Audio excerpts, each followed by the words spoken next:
Surgery కంటే hospital bill అంటేనే భయం. అదే మధ్య తరగతికి అందుబాటు ధరలో వైద్యం. Medistar hospitals. అవును, మనం అనుకున్నాయని గుర్తుపెట్టుకున్నావు కదా? గుర్తుంది. నేను గుర్తు పెట్టుకోవడం కాదు, మీరు బ్రహ్మాండంగా నటించాలి. నటన ఆ విషయం నాకు వదిలేదు. యాక్టర్ నువ్వు చెబుతావంటే సరే. డాక్టర్ మీకు తెలుసా? చెప్పాను, ఆయన రెడీగా ఉన్నారు. మీరు కేకలు పెట్టలే, ఆలస్యం. అది మన చేతిలో ఉందో నోట్లో ఉంది చూడు. అమ్మా అమ్మా అమ్మో, కడుపులో నొప్పి. కేక పెట్టండి. అమ్మా అమ్మా, కడుపులో నొప్పి. అమ్మా, కడుపులో నొప్పి. అమ్మా, బొప్పు నాకు తెలియట్లేదమ్మో. ఆయన పైన కడుపు మెట్ల మీద పోయారు. అమ్మా అమ్మా అమ్మో, అమ్మా అమ్మా, నువ్వు డాక్టర్ ఫోన్ చేయి.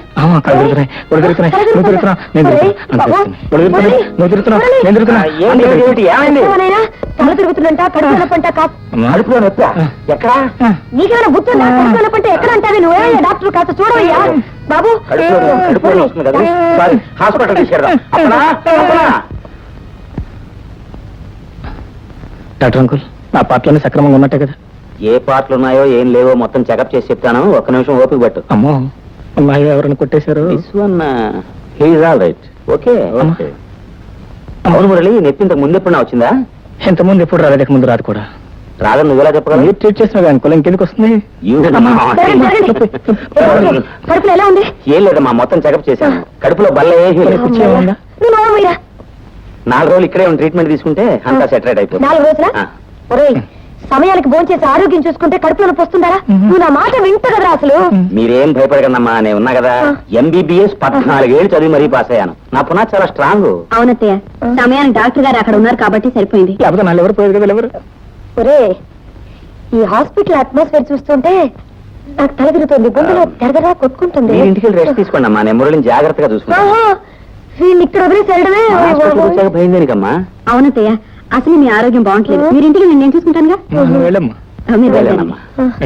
అయితే నేను వెళ్ళి సాయంకాలం వస్తాను. డాక్టర్ గారు మందిస్తే తీసుకోవాలి. చేదుగా ఉందని మానేకూడదు బాబు. చేదుగా ఉందని పారేస్తే ఇంజక్షన్ ఇచ్చారు. వద్దండి, వాడు తట్టుకోలేడండి బాబు. నేను వెళ్ళరానా? మీ పదండి, జాగ్రత్తగా చూసుకోండి. తీసుకోమ్మా. రాధా, అమ్మ జాగ్రత్త. వరండాల డోర్ దగ్గర. డాక్టర్ చెప్పిన మాటలు విని వాడు కరెక్ట్ గా మందులు తీసుకుంటా. ఏంటమ్మా? ఏమి సత్య, నేను ఆయన దగ్గర ఉంటాను.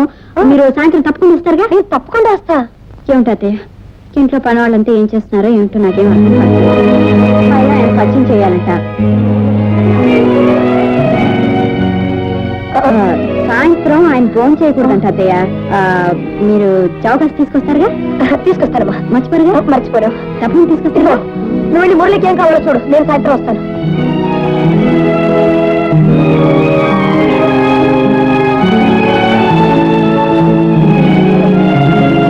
ఆయన పేరు శంకర్రావమ్మ. ఇప్పటికే ఆయన వ్యాధి చాలా ముదిరిపోయింది.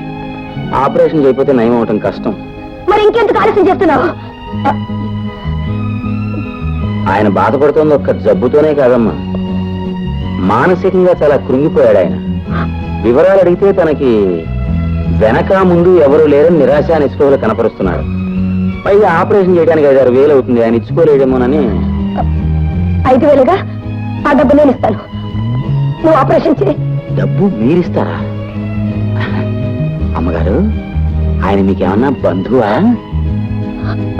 ఇదిగో, ఆయన డబ్బు లేని పేషెంట్, ఆయన బ్రతకాలి. నువ్వు అనవసరంగా ఎందుకు మాట్లాడుతున్నావు? వెంటనే వెళ్ళి ఆపరేషన్కి ఏర్పాట్లు చేయి. వెళ్ళి ఇక్కడి నుంచి. అలాగేనమ్మా, అలాగే.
Operation success Murali.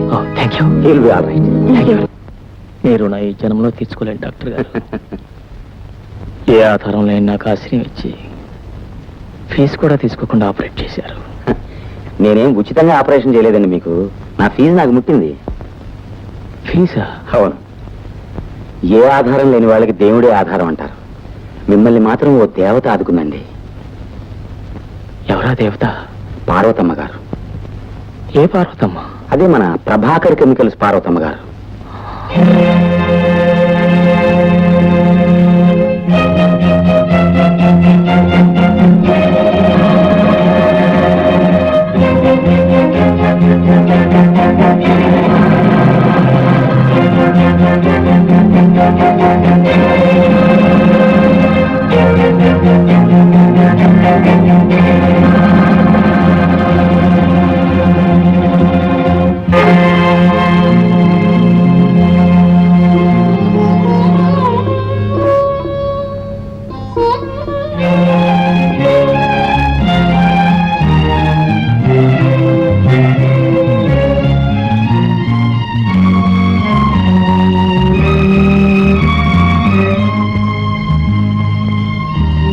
నా ఆపరేషన్ ఎందుకు డబ్బిచ్చావు? నా మాంగళ్యాన్ని కాపాడుకోవడానికి. నన్ను కాపాడమని నేను ఎప్పుడైనా యాచించానా? లేదు, కానీ నా బాధ్యత నా చేత ఆ పని చేయించింది. బాధ్యత? నీ బాధ్యత ఏంటో నీకు తెలుసుంటే మన జీవితాలు ఇలా చెదిరిపోయిండవు కా. తీసుకో. ఏమిటది? అదే నువ్వు నా మీద కురిపించాయే దయాభిక్ష. దానికి మీరేం పేరు పెట్టినా ఆపరేషన్ జరగటం వల్లే మీరు బ్రతికారు. అలా బ్రతికినందుకు సిగ్గుపడి చూస్తున్నా. మా పేదలకు నన్ను కృంగతీస్తున్నా. నా ఆత్మాభిమానాన్ని నీలాంటి ధనవంతులు డబ్బుతో కొల్లేరని మళ్ళీ మళ్ళీ చెప్పడానికి వచ్చా. అందుకే మా అమ్మ జ్ఞాపకార్థం నా ప్రాణప్రదంగా చూసుకుంటున్నా లాకెట్ను కూడా అమ్మేసి డబ్బు తీసుకొచ్చా. తీసుకో. ఇచ్చిన డబ్బు తిరిగి తీసుకోవటం అనేది నా జీవితంలో జరగలేదు, జరగదు. ధనవంతుల దయాభిక్ష మీద ఆధారపడి బ్రతకటం నా జీవితంలోనూ జరగలేదు. నేను పోతే నీ మెడలో మాంగళ్యం ఉండదన్న భయంతో నన్ను బ్రతికించావు, కానీ నా మీద జాలిపడి ప్రేమతో మాత్రం కాదని నాకు బాగా తెలుసు. తీసుకో, తీసుకొని డబ్బు. ఒరే రంగయ్య, అమ్మా ఇట్లారా, ఆ డబ్బు తీసుకో. ఎందుకమ్మగారు?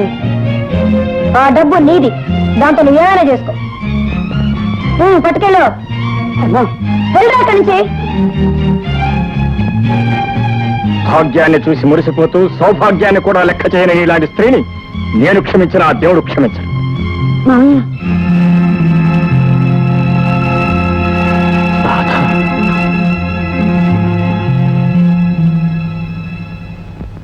మామయ్య, ఇతనే మీ అబ్బాయి. నాన్న నాన్న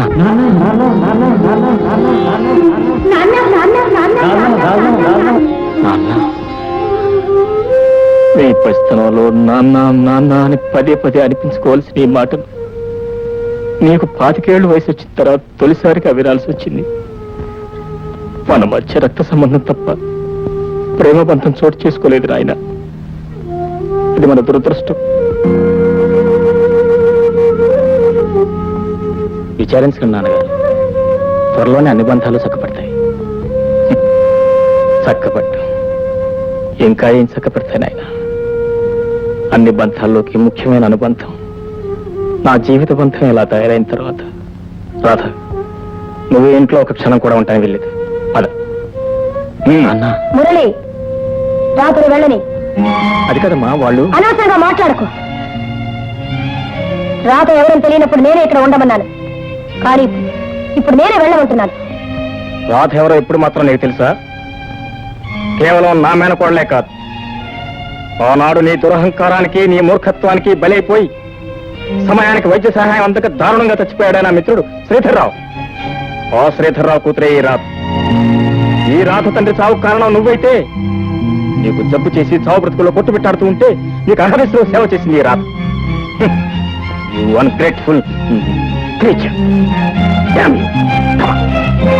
మురళి, అది కదమ్మా.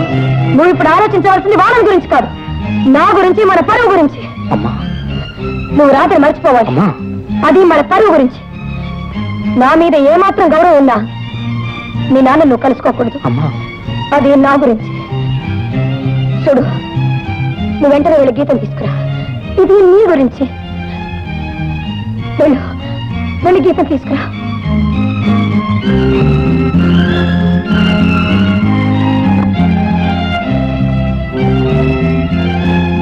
రాధ, ఏ హాస్పిటల్లో ఉంటానని నా మనస్కరించట్లేదు.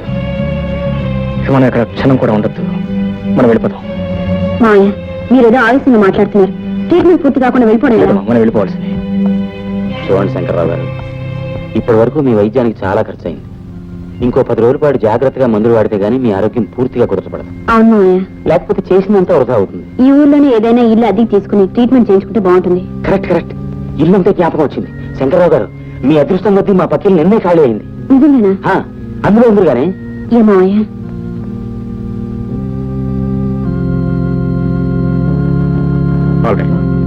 రండి రండి. నాన్నగారు, బాబు నువ్వా? ఇంటికి వెళ్దారండి నాన్నగారు. ఇంటికే? ఏ ఇంటికి బాబు? మన ఇంటికి. అది మన ఇల్లు కాదు బాబు, మీ ఇల్లు, మీ అమ్మిల్లు. అమ్మిల్లు నాన్నిల్లు అంటూ 2 లేవు నాన్నగారు. మనందరికీ ఉన్నది ఒకటే ఇల్లు.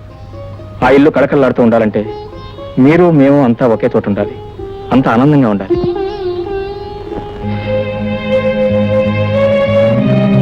మీ ఆవేదన నాకు అర్థమైంది బాబు. కానీ మీ అమ్మ నేను కలిసి ఉండే అవకాశం ఈ జన్మకు లేదు. ఇక రాదు. ఎందుకు రాదు నాన్నగారు? మీ ఇద్దరి మధ్య ఎప్పుడో వచ్చిన ఒక చిన్న మనస్పర్ధ వల్ల జీవితాంతం ఇలా పంతాలు పట్టింపులతో విడివిడిగా బ్రతుకుతూ బాధపడుతున్న కూర్చుంటారా? నేను మాత్రం ఈ ఒంటరి బ్రతుకు కావాలని కోరుకున్నాను బాబు. మీ అమ్మ మూర్ఖత్వంతో మన జీవితాల్లో అలా తయారయ్యాయి కాబట్టి ఎప్పటికైనా సరిదిద్దుకోమంటున్నాను. అమ్మ పైకి చెప్పుకోలేకపోయినా తనలో తనే ఎంతో కుమిలిపోతుంది. అభిమానం అడ్డొచ్చి తప్ప మీ మీద అనురాగం లేక కాదు. ఆత్మాభిమానాలు మీ ఇద్దరి మధ్య అడ్డుకోవడంలో వేధిస్తున్నాయే కానీ అనుబంధాలు లేక కాదు నాన్నగారు. అనుబంధాలు ఏమిటి? అనుబంధాలు మీ అమ్మ కట్టిన తాళికే విలువించింది తప్ప కట్టుకున్న భర్తను గౌరవించడం తెలుసుకోలేకపోయింది. ఇక మేమిద్దరం కలిసి జీవించడం జరగని పని. ఎందుకు జరగదు నాన్నగారు? ఎంతసేపు మీ ముండి పట్టుదలతో మీరు మాట్లాడుతున్నారు తప్ప మీ కొడుకు పరిస్థితి ఉంటే ఒక్కసారి ఆలోచించారా? ఎన్నాళ్ళు నా తండ్రి ఎవరో నాకు తెలియకుండా బ్రతికాను. ఇప్పుడు తెలిసిన తర్వాత కూడా అలాగే తండ్రి ఎవరో తెలియకుండానే బ్రతకమంటారా? నో, మీరు నాతో వస్తే తప్ప నేను ఇక్కడి నుంచి వెళ్ళను. నేను ఇక్కడే ఉంటాను, మీ దగ్గరే ఉంటాను. వద్దు బాబు, నీ తల్లి నన్ను వదులుకోగలిగిందే కానీ నిన్ను వదులుకోలేకపోయింది. నన్ను వదిలి బ్రతకగలిగిందే కానీ నిన్ను వదిలి బ్రతకలేకపోయింది. అంతేకాదు, తల్లి నుంచి బిడ్డను వేరు చేసి అన్న అపకీర్తి నాకు అంట కట్టొద్దు. తండ్రిగా నా ఆశీస్సులు నీకు ఎప్పుడూ ఉంటాయి. నా మీద గౌరవం ఉంచి నువ్వు రాత్రి మర్చిపోయిన ఆయన మళ్ళీ ఎప్పుడు ఇంట్లో అడుగు పెట్టొద్దు. అంతేనంటారా? మా మాటకంతే. I'm sorry. I'm sorry. Okay.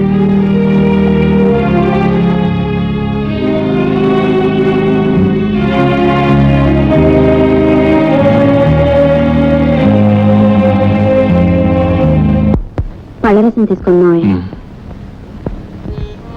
ఎందుకమ్మా ఈ పళ్ళ రసానికి వాటికి అనవసరంగా డబ్బులు ఖర్చు పెడతావు? ఖర్చుల గురించి చూసుకుంటే ఆరోగ్యం ఇలా బాగుపడుతున్నావయ్య.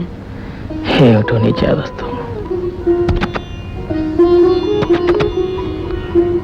ఏమిటమ్మా శబ్దం? ఏమయ్యా? ఏదో శబ్దం అయినట్టుంది.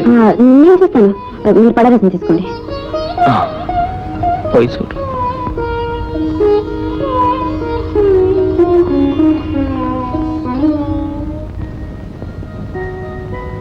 నాన్నగారు ఒంట్లో ఎలా ఉంది? మందులు వాడుతూనే ఉన్నాను, కానీ గాయపడ్డాను. మనసుని ఎలా బాగు చేయాలో నాకు అర్థం కావట్లేదు. Don't worry. మా అమ్మగారిని నాన్నగారిని తప్పకుండా కలపాలనే ధైర్యం నాకుంది. మా అమ్మ మనసు మార్చడానికి నేను ప్రయత్నిస్తాను, నాన్నగారు మనసు మార్చడానికి నువ్వు ప్రయత్నించు. ఓకే? ఓకే, వస్తాను. బాయ్. రఘుపతి రాఘవ రాజా రామ్ పతిత పావన సీతారాం. రఘుపతి రాఘవ రాజా రామ్